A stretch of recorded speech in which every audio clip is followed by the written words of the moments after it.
So last Saturday, the world's largest construction project ever was kicked off in Tibet, China. A series of dams in Tibet that's going to generate enough clean energy for 400 million people just broke ground last Saturday. This project is going to probably take well over a decade. You're looking at 8, 10, possibly 12, 13 years to build.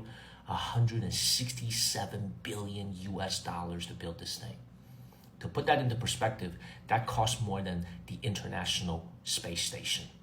It's the largest undertaking in the history of mankind. Now, they've been doing feasibility studies for this dam dating back to the 1980s. Back then, China was very poor. They didn't have the money, nor did they have the technical expertise to build this thing. They've been wanting to do it. Now, in 2025, in July, past Saturday, this project is going to get kicked off. The impact is going to be huge. Big investment, right? $167 billion. But after this thing is built, this thing is going to push out clean electricity for 400 million people to the tunes of tens of billions of dollars a year worth of free electricity using water. The water is just going to keep flowing and it's going to keep generating electricity into perpetuity. 400 million people, that's more than the population of the United States, is going to get cheap electrical energy without relying on coal, without relying on fossil fuels. Hundreds of thousands of jobs are going to get created in a region of China that's very poor. Tibet is a very, very poor part of China. The surrounding provinces are very, very dry. They lack water and they lack economic opportunities. This project is going to create hundreds of thousands of construction and supporting jobs for that community. So this is going to be a win-win for everybody within China. You can't think of one bad thing about this project. People are going to get jobs, cheap electricity, and good for the environment, carbon neutral.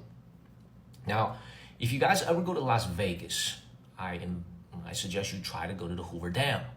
And when you're standing at the Hoover Dam and you're looking down at the river, and you look at this beautiful dam, we built that 100 years ago, and you marvel at the amazing things, the Golden Gate Bridge, that we used to build as a country in America.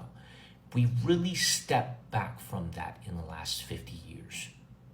The last big federally funded project was high-speed rail. Right? You look at how much money California spent on its high-speed rail project. We don't have any tracks to show for it. There's no operational high-speed rail anywhere in America. We really stepped back from building high-quality, big-scale infrastructure projects, and China has solidly taken the lead against everybody in the world as the best engineering and large infrastructure country in this entire world. Now, what do you think is going to be the economic dividend of this? Not maybe immediately. I'm 34, but what happens when I'm 44, and what happens when I'm 54, and what happens when I'm 64, when these economic dividends begin to come in, right? The consequences of all these actions may not show up immediately, but over the course of the next 20, 30, 40, 50, 100 years, you're going to start to see the returns of these drastically different paths that our countries are taking.